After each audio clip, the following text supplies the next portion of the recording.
Now, your name is Denny. My name is Denny, yes. Good evening. Surname Denny? Kistmee? Denny Kistmee. That's right, good evening. Have you got a sister in Adelaide? I do have a sister in Adelaide. How'd you know that? Jenny Kistmee. Jenny, yes. How's Jen? She's fantastic. I saw her the other day. Terrific. OK, Denny, what do you do? Well, I manage financial instruments, Brian, for the union movement, for the Liberal Party, for special interest groups. So you manage slush funds? I do, yes. Have you got one? No, afraid not. You don't have one. That's really quite unusual, Brian, in the public life in Australia. You mightn't know you've got one. We get a lot of that. It mightn't be called, Brian's Slush Fund. We hide them a bit better than that. What would it be called?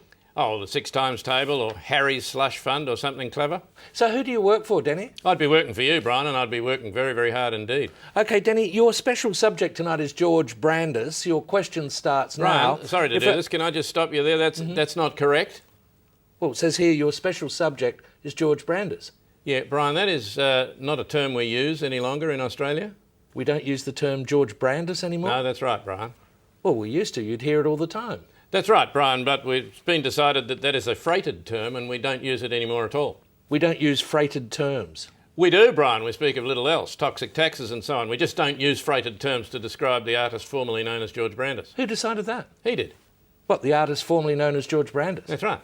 Well, we're in a difficult position here, Denny. Well, no, not really, Brian. You can ask me the questions anyway. Well, you need a special subject. Well, I've got a special subject, Brian. It's just that its name's changed. Yeah, but all the questions are about George Brandis. Well, just ask them without the name, Brian. I know who you mean. I mean, that's my special subject. Oh, we'll give it a go. Give all it a right. go. OK.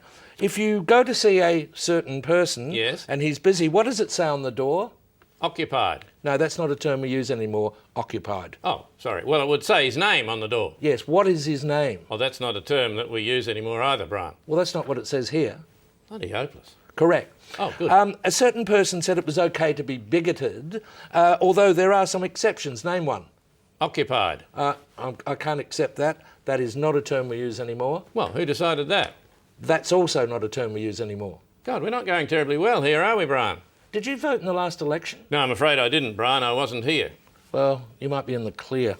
God, I hope so, Brian. This has got nothing to do with me. You know nothing, Jon Snow. The whole language used to be available to us.